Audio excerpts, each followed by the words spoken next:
Bienvenue dans Du désert à l'oasis. Fidèles téléspectateurs, chers internautes, nous vous saluons de partout où vous nous suivez. Avec vous, nous faisons ce voyage du désert à l'oasis, parce que nous croyons et nous le savons, le désert est ce lieu de questionnement sans réponse, et ce lieu d'inquiétude, et ce lieu où tout est sombre, ce lieu où nous sommes frustrés, où nous manquons de paix. Et l'oasis de son côté, c'est un lieu de rafraîchissement, un lieu de paix, un lieu où nous avons les réponses à nos questions. Et nous faisons ce cheminement du désert à l'oasis avec vous. Mais nous croyons aussi avec le Seigneur Dieu qu'il est possible de rencontrer l'oasis au milieu même de son désert. L'Éternel l'a fait avec Agar. Alors qu'elle était au désert et que son fils Ismaël manquait de l'eau, l'Éternel a fait jaillir l'eau dans le désert et elle a dit « l'Éternel m'a vu ». Et donc, c'est de ça que nous parlons dans notre émission du désert à l'oasis. Avec vous, nous commençons aujourd'hui une nouvelle série qui va porter sur comment vivre l'oasis dans le désert de sa vie. Puisque nous le savons, dans le quotidien de notre vie, il y a plusieurs situations, plusieurs questions sans réponse, plusieurs situations qui sont sombres, plusieurs situations qui nous ôtent la paix. Mais dans ce désert-là, l'Éternel Dieu fait jaillir l'oasis. C'est de ça que nous parlons avec vous et avec l'évangéliste Léonard Kiswangui, que j'ai le plaisir de recevoir à nouveau sur mon plateau. Évangéliste, bonjour. Bonjour Madame Jemima et bonjour nos téléspectateurs de partout où vous nous suivez. Toujours un réel privilège de vous servir et surtout de vous servir par la caméra de Maman Jemima. C'est un grand plaisir pour moi de vous revoir, évangéliste. J'espère qu'un jour vous nous partagerez votre témoignage. Bien entendu. Alors, nous parlons de comment vivre l'oasis dans le désert de la vie. J'aimerais bien savoir qu'est-ce qui se perçoit dans votre esprit lorsque vous entendez ce thème. Sincèrement, avec nos téléspectateurs, nous voulons aborder cette série d'émissions parce que ce qui me vient à cœur quand je pense à ça, je suis en train d'imaginer quelqu'un, comme vous l'avez décrit, qui passe par un temps sombre, un temps où tout paraît comme dans les déserts, tout paraît comme stérile. Comment ceci, ça ne produit rien, comment cela, ça ne produit rien, comment telle relation, ça n'aboutit pas. Et donc, comment on peut effectivement prendre ces termes du désert, le désert qui est ce que vous avez défini comme sécheresse, pas les déserts géographiques, mais désert dans nos vies personnelles. Et ce qui me vient à l'esprit, c'est de dire qu'il y a quelqu'un certainement qui est en train de nous suivre quelque part, qui est dans un désert comme celui dans lequel moi j'ai été. Et comment alors trouver les repères, comment trouver des astuces qui peuvent nous permettre de partir de ces moments de crise, de ces moments de manque de paix, dans un shalom indescriptible. Et nous allons donc, ce qui m'arrive à l'esprit, c'est aussi regarder un cas comme celui que je trouve dans la Bible. Vous avez parlé d'Agar, qui est un cas, et j'en avais trouvé aussi un qui s'appelle Joseph. Et Joseph, n'est-ce pas, qui est passé par un temps terrible, n'est-ce pas, dans sa situation où tout semblait être désert, mais comment les éléments de désert et d'oasis vécus par cet homme pourraient aussi nous permettre, n'est-ce pas, d'avoir un peu de référence, un peu de repères qui puissent, n'est-ce pas, nous encourager. Et en filigrane, n'oubliez pas, je voudrais croire avec les téléspectateurs, vous, Madame Jemima et les autres, que Dieu peut transformer toute situation difficile, il peut l'utiliser pour nous amener à la croissance. Yes. Il peut nous faire partir des endroits très arides qui ne sont que des fondations pour bâtir sur ces fondations. Vous savez, on ne bâtit pas sur des fondations légères, des fondations sont toujours bâties avec des matériaux terriblement solides et durs. Et ça fait mal. Donc, comment transformer nos épreuves dures à des chemins tracés par Dieu pour nous conduire à entrer dans les promesses qu'il nous a faites.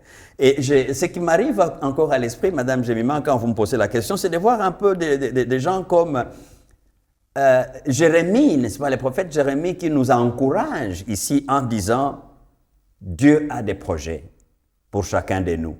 Pas des projets de malheur, mais des bonheurs. » Le bonheur, pas seulement pour aujourd'hui, mais pour l'avenir, parce que Dieu veut nous donner l'avenir qui ne soit pas teinté de malheur, mais au contraire des bonheurs. C'est ce que nous lisons dans Jérémie 29, chapitre...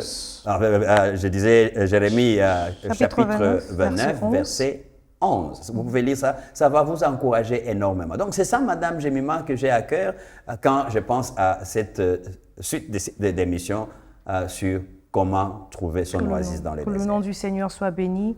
Alors dans Jérémie 29, 11, il est dit « Car je connais les projets que j'ai formés pour vous, dit l'Éternel, projets de paix et non de malheur, afin de vous donner un avenir et de l'espérance. » C'est ce que l'Éternel a prévu pour nous. Mais évangéliste, j'aimerais savoir, moi, mais aussi les téléspectateurs et les internautes, quels sont les objectifs que nous poursuivons au travers de cette série d'émissions « Comment vivre l'oasis dans le désert de la vie ?»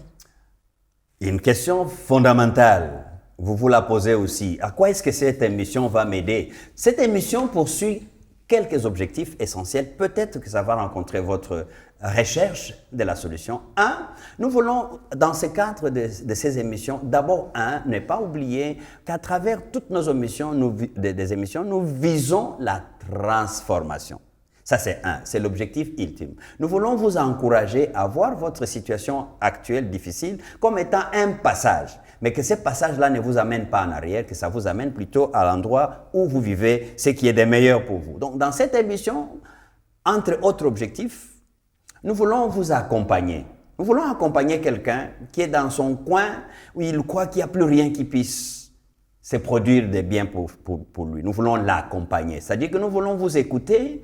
Nous voulons, même si vous ne nous dites pas par les moyens qui sont prévus dans cette émission, en écoutant ce que nous vous disons ici, nous voulons que vous puissiez nous écouter, vous puissiez écouter quelqu'un qui est passé par des situations comme par lesquelles vous passez et vous trouviez l'accompagnement par les quelques éléments que nous allons nous partager ici, parce que nous en prendrons des exemples vivants. Mais aussi, nous voulons encourager quelqu'un pour montrer que Dieu reste fidèle envers tous ceux qui sont appelés par son nom. Amen. Dieu reste fidèle pour toutes ses promesses, et même pour vous, mon frère et ma sœur qui me suivez pendant cette émission. Amen. Les promesses faites par Dieu ne resteront jamais sans effet, comme dirait quelqu'un, parce que Dieu vous voit aujourd'hui, mais il vous voit beaucoup plus loin que là où vous serez demain. Et nous voulons vous aider à vous encourager à travers cela. Madame Jemima, je pense que, entre autres objectifs, parce que ceci va être toute une série, nous voulons rendre quelqu'un conscient.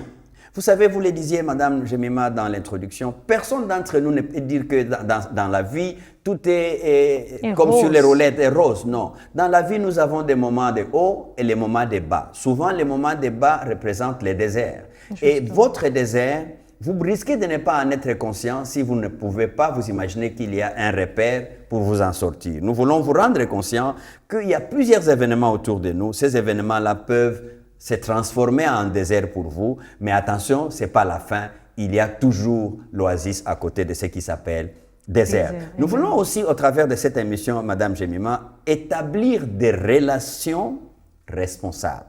Parce que nous disons, s'il y a accompagnement, il y a encouragement, il faut aussi que vous sachiez que vous devez vous mettre dans un contexte où il y a des personnes, n'est-ce pas, qui peuvent être à côté de vous et qui peuvent vous aider à trouver l'issue, qui peuvent vous aider à trouver l'oasis qui est juste à côté de vous et probablement que vous passez par-dessus, alors que si vous regardez directement à côté de vous, au travers d'un conseil, au travers d'une inspiration de quelqu'un d'autre, vous pouvez tout de suite trouver comment, dans votre propre environnement, trouver votre oasis.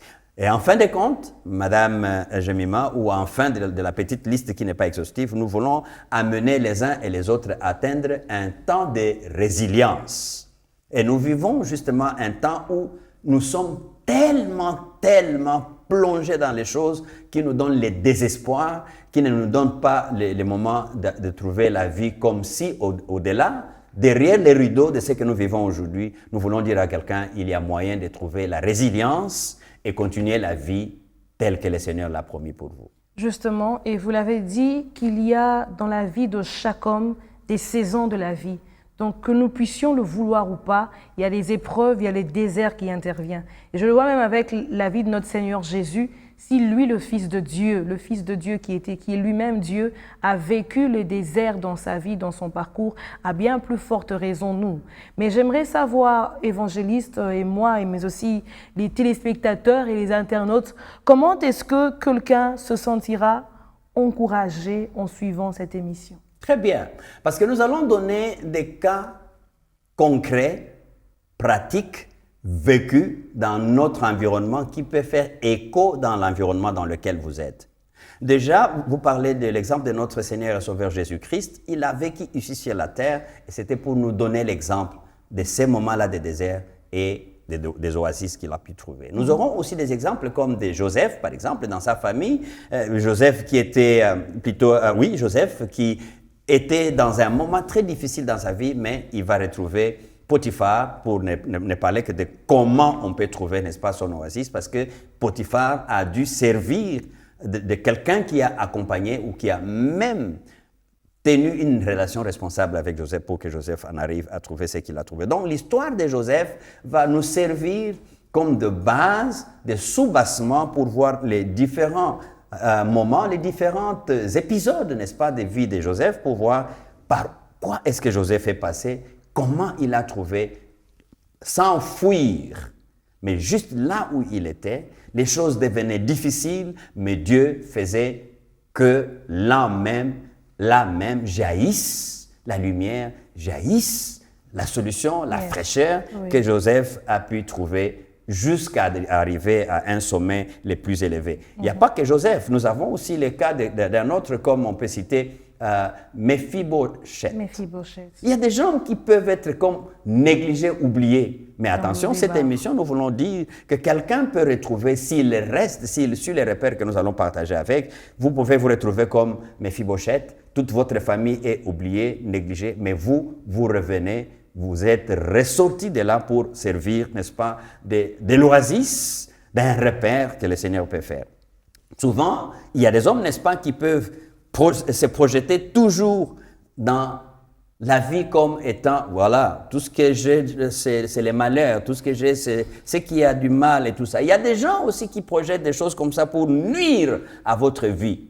Ça peut être dans votre famille, ça peut être dans les services, ça peut être dans les quartiers où vous êtes. Mais Dieu peut transformer les mal que les gens projettent pour vous nuire. Dieu peut les transformer en bien. Et c'est ça qui va faire l'objet, n'est-ce pas, de notre démarche pour démontrer comment nous pouvons arriver. Donc, dans Genèse 50, 19 à 20, nous voyons donc l'histoire de Joseph qui a vécu et malgré tout ça, la fidélité de Dieu, l'accompagnement de Dieu a fait que Joseph parcourt des moments compliqués jusqu'à arriver là où il est arrivé. Au sommet de l'État. Au sommet de l'État. Donc, dans le plan de Dieu, pour vous et moi, il est bel et bien inscrit des choses, des bonnes choses. Et ces bonnes choses, parfois, ça peut passer par des moments difficiles.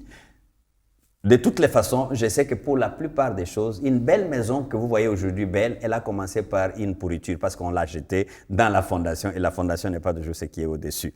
Et donc, vous voyez que la vie, les choses difficiles que vous avez ne vous amènent pas à la fatalité. Il faut croire que Dieu peut faire quelque chose et vous devez avoir une raison de croire en Dieu. Paul même nous encourage pour finir, Madame Jemima, dans Romains 8, le verset 28, que nous savons du reste que toutes choses concourent au bien de ceux qui aiment Dieu, de ceux qui sont appelés selon son dessein. Vous êtes, mon frère, par le fait même que vous nous suivez ici, appelés par ses desseins, et il y a des bonnes choses prévues pour vous au travers de ces émissions. Le nom du Seigneur soit béni. Je suis moi-même béni par cette émission. Je n'oublie pas l'histoire de Méphibosheth dans Lo-débar. Il n'avait plus de pied, il était estropié. Et ça n'était pas permis à quelqu'un de ce genre même d'être dans la maison du roi. Mais Méphibosheth, dans cet état-là, a mangé à la table du roi. Donc, peu importe les circonstances que vous vivez, l'Éternel est capable de changer ces circonstances-là pénibles en circonstances joyeuses. Et donc, suivez avec nous cette série d'émissions. Nous allons utiliser des modèles, des exemples authentiques. Identifiez-vous, identifiez les personnes qui sont autour de vous pour leur apporter aussi votre aide. Et je pourrais finir en disant ceci, ce que Dieu protège, personne ne peut les détruire. Ce que les hommes rejettent, Dieu les élève. Ce que les hommes brisent, Dieu les restaure et les prépare aussi à devenir des réparateurs des cœurs brisés. Alors, ne laisse jamais les circonstances de ta vie définir ou nommer ton histoire. Confie-les toutes à l'Éternel Dieu et tu verras qu'il va les transformer pour ton bonheur. Je veux demander à l'évangéliste de prier pour nous, prier pour tous ceux qui nous suivent, mais prier aussi pour cette série d'émissions pour que ce ne soit pas seulement une émission, mais que ce soit vraiment des messages qui atteignent et qui impactent les destinées. Nous allons prier. Soyez rassurés qu'aucune de vos crises ne peut être jetée à la poubelle. Yes. Servez-vous bien de tous les temps que vous pensez comme étant des temps de crise. Dieu peut les transformer pour produire des choses qui vont émerveiller le monde. Amen. Père éternel, moi-même, mes frères et sœurs, venons auprès de toi pour te demander d'être celui qui est notre oasis. Nous voulons que ta présence ne nous quitte pas, nous qui t'écoutons au travers de cette émission. Même lorsque nous sommes dans notre milieu désertique comme Agar et sa fille, et son fils, comme nous pourrions aussi être dans un endroit très désertique maintenant comme Méphibosheth, nous croyons que tu peux nous prendre de là pour nous ramener à la gloire qui est ta gloire. Bénis-nous au travers de ces émissions, Seigneur. Bénis tous ceux qui vont prendre le temps de les écouter. Bénis-nous, Seigneur, nous qui sommes au travers de ces programmes B1, que B1 soit aussi un endroit que tu transformes en oasis pour que les difficultés qui peuvent être les leurs soient, oh Dieu, des moments d'enseignement, des moments de leçons pour la transformation que tu as prévue pour chacun d'eux. Nous te bénissons au nom de Jésus. Amen. Amen.